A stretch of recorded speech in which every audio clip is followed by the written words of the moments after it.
Okay, this is a scorecard that Sundance Active Adult. This was the first scorecard that when I first moved here that the players played by, uh, and it was maybe the first 5 years until they sold. Supposedly they sold the golf course. They said they had an outside buyer. I found out in a meeting uh, when they had to have a vote to turn over the revenue from the um, Verizon cell tower.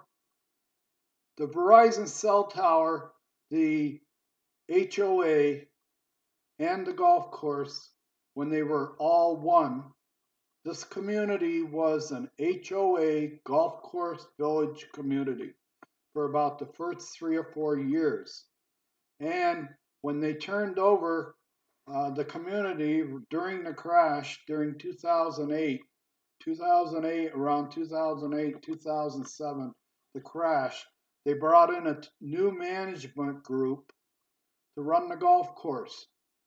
And that new management group, the first summer they were here, made the course cart path only, if you can believe that. And at the end of that year, because it was summertime and cart path only, nobody played here. Why would you want to play here when you had to walk? If you were like on the fifth hole and you hit one, you were having trouble getting the ball down, or you had a group ahead of you that were not that, they didn't hit the long ball. They were all good players, but they didn't hit a long ball. So on some of these long holes, they had to walk across the fairway twice from the cart path. And while you were sitting there in 110-degree heat, all right, so they lost money that summer. Nobody, after a while, when you realize I'm going to be cart path the whole day I'm out there behind, if I get behind a slow group, I'm dead. So they didn't play any. So after that summer, they lost so much money.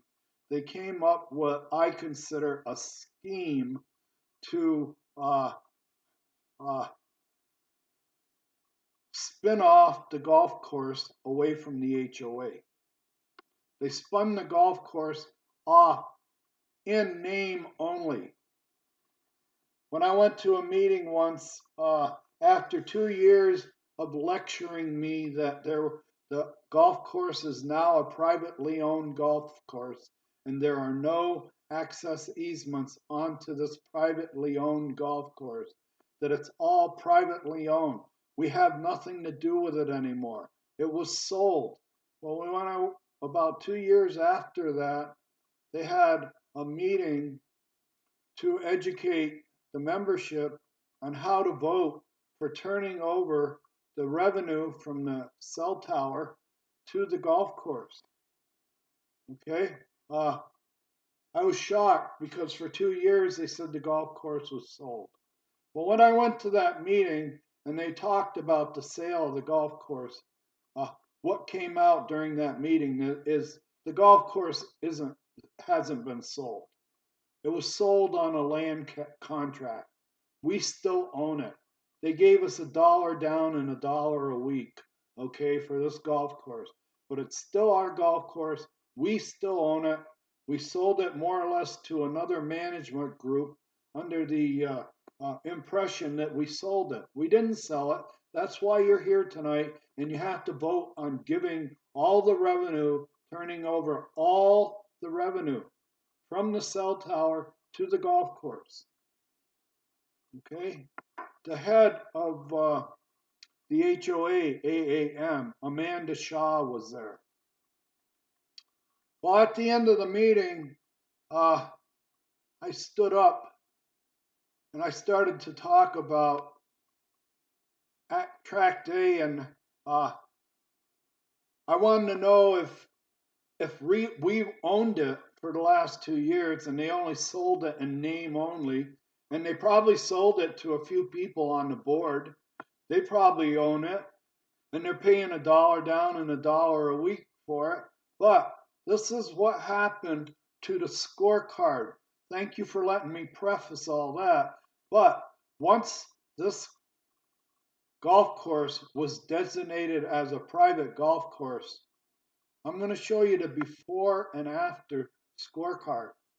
When this golf course was integrated with the golf course, golf when this HOA and all the members of the HOA were integrated into the golf course. This was the Sundance HOA Golf Course Community. While it was set up like that, their scorecard, and I will start with number one up here. This is the general rules for any except for probably this one. Lake irrigation water is reclaimed water, don't drink. Local rules coming in desert rocks areas or ravines. Players may drop ball within 2 club lengths of point of entry with no penalty. You know what that meant? This rule right here, local rule ball coming to rest in desert, rock areas, or ravines. Players may drop ball within 2 club lengths of the point of entry, no penalty. You know what kind of play that promoted? You had players up there with this rule knowing free drop rule. If I get distance, I can have a free drop. So when I get back on that tee, I'm going to take the longest club and I'm going to swing as hard as I can, because I know if I go off the course, wherever I go off the course into the desert, that I can go pick up the ball, bring it in 2 club lengths without a penalty, and press on. What a rule that was. I mean, it didn't take people very long to pick up on that rule. It was a free drop rule. I can get up there and grip and rip, and I don't have to worry about keeping it in bounds. The last thing I'm worrying about is keeping it on the course or landing on fairway. I just grip and rip, and as far as it goes, I can go get it in a ravine or rock area, bring it back to the course with no penalty. That's what that started. Out of bounds is defined by white stakes, perimeter fences, and walls. Pace of play. Target time for each 9 holes is 2.5 hours and 15 minutes. Your position on the golf course is behind the group in front of you, not in front of the group behind you. Let me interpret that for you. Your position on the golf course is behind the group in front of you, not in front of the group behind you. Qu'est-ce que c'est? What's that mean? They want you to keep up with the group ahead of you. All right? Your job is to stay connected to the group ahead of you, to keep up with them for pace of play. All right? You're not trying to stay in front of the group behind you. It isn't your job to stay in front of the play just fast enough to stay in front of the group behind you. You're supposed to play fast enough to keep up with the group in front of you. Okay, that's what that means. Now, we're going to get back here to number 2. I want you to remember this. I'm going to read it 2 or 3 times. Errant shot responsibility. Player is responsible for damages inflicted to any person and or property to ball impact. Let me read that again. Errant shot responsibility. Player is responsible for damages inflicted to any person and or property due to ball impact. The importance of that rule is it was right under the pace of play rule. Private property, okay? I want you to try to remember this. Private property, please do not enter private property. Entering private property is considered trespassing and may result in removal from the golf course with no refund. Course boundaries are defined by white stakes and perimeter fencing. Leaving these boundaries is considered trespassing and is prohibited. Prohibited. Okay? Dress code. Shirts with collars and sleeves must be worn at all times. No cutoff gym shorts, tank tops, halter tops. Sundance Golf Club is a non-metal spike facility. And here, no private coolers, Walmart left. Okay, now what we're going to do is, this was before they did that comic opera of the fake selling of the golf course. They didn't sell it. What they did is they changed all the rules. They told all the people who thought that they were a member of the golf course, we were all one big happy family. They told all the members of the HOA, it's not your golf course anymore. We sold it. It's a private golf course. All the things that you thought you had in agreement with this golf course, like sharing the revenue from the cell tower, is going away. Now, I want to remind you, I want to go by these two one more time before I go to the next one. Errant shot responsibility. Player is responsible for damages inflicted to any person and or property due to ball impact. Do not enter private property. Entering private property is considered trespassing and may result in removal from the golf course with no refund. Course boundaries are defined white stakes, perimeter fences. Leaving these boundaries is considered trespassing and is prohibited. Now, because of this rule, the errant golf shot responsibility, every time somebody got a broken window, a member in the community, and they felt this was their golf course, every time they got a broken window from the golf course, they wanted to go after the players. And the players, all you had to do is come out here and break a window as a player and get in a lawsuit or have the golf shop. This required the golf shop to go after players. This rule right here said we're going after players that break windows or damage or hurt people. They were bound by the scorecard, all right?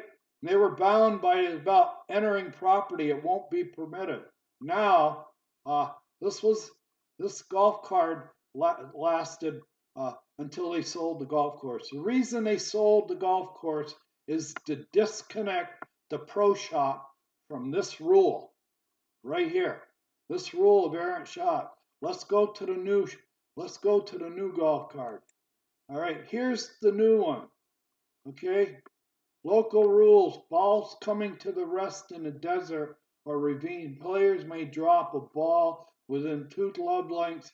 Point of entry. 1 stroke penalty. This time, a 1 stroke penalty for bringing it in bounds. Remember, on the last card, what's it say on the last card? What's it say on the last card for number? Point of entry, no penalty. No penalty. Before they had no penalty, it was grip and rip all day. I don't care if I land on the fairway. I'm going to hit it as far as I can. Then I'm going to go off the fairway, bring it back in, no penalty, and press on. Now with the new golf card, they did something different. Now with the new one, local rules. Players may drop a ball within 2, and 1 stroke penalty is recommended. Okay, 1 stroke penalty is recommended. Okay,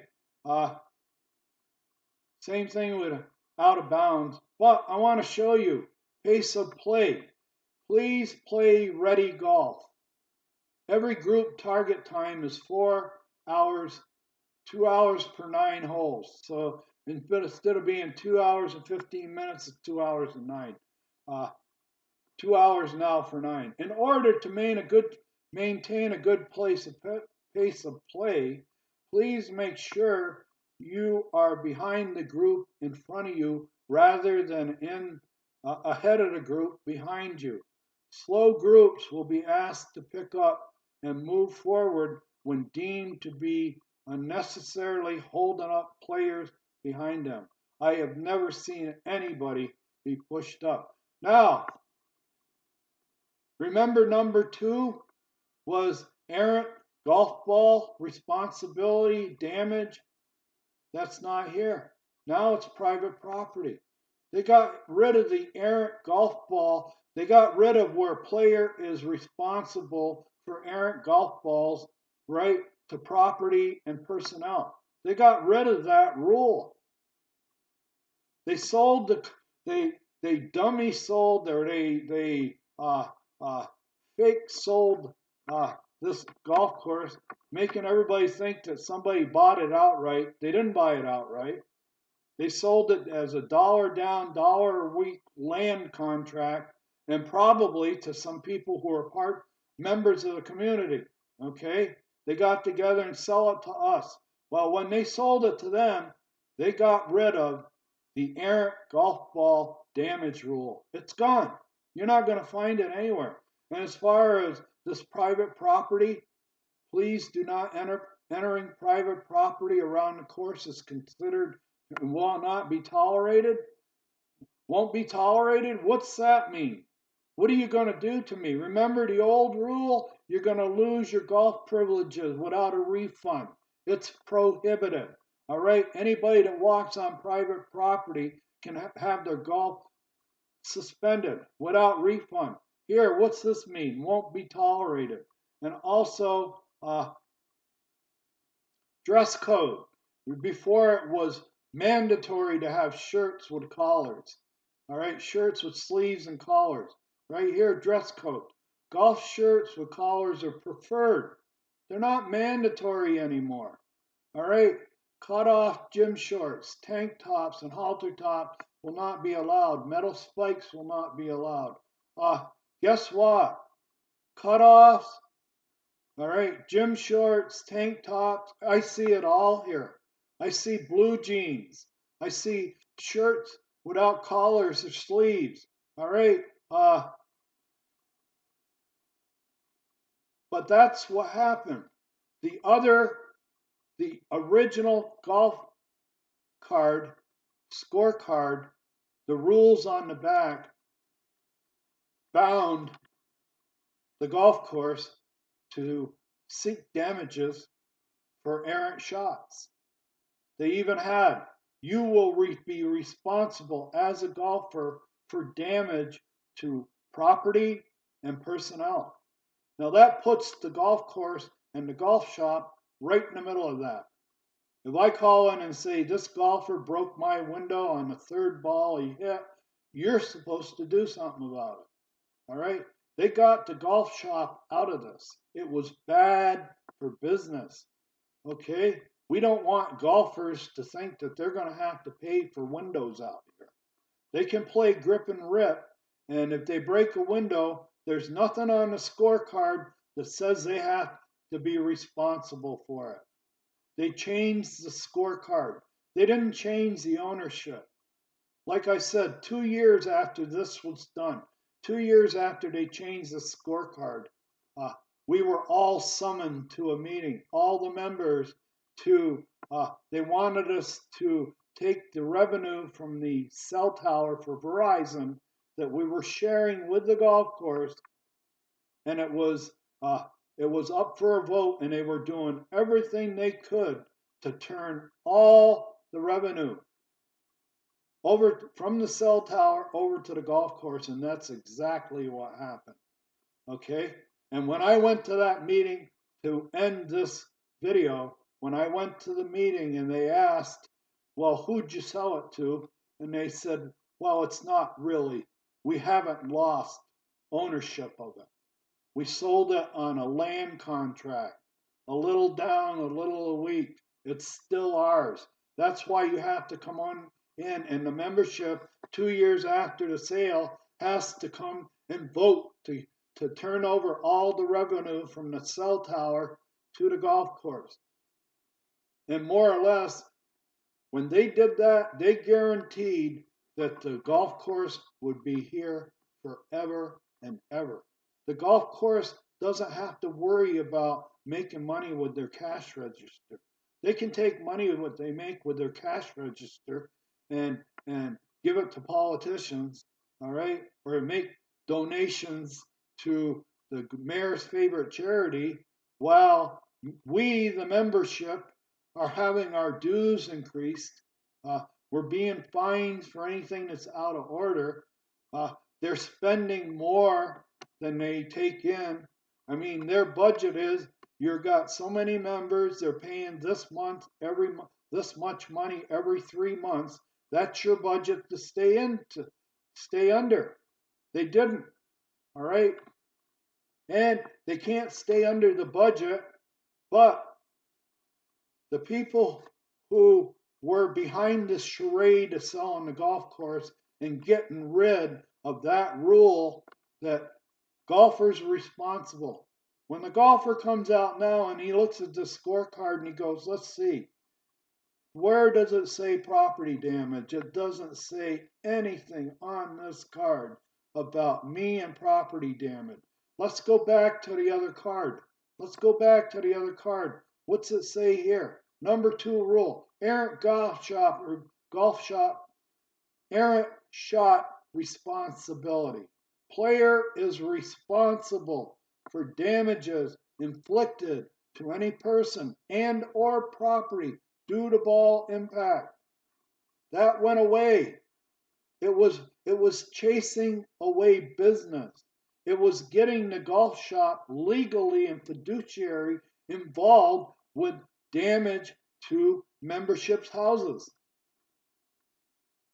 One of the first meetings I ever went to, people were complaining about getting hit by golf balls, that the golf course was too close. You got a long, narrow golf course here at Sundance, and you put the white stakes on everybody's property line like mine. That white stake is not down close to the green fairway. If it was 10 feet, 15 feet off the fairway, where if you didn't hit the fairway and you missed it by 10 feet, you're out of bounds.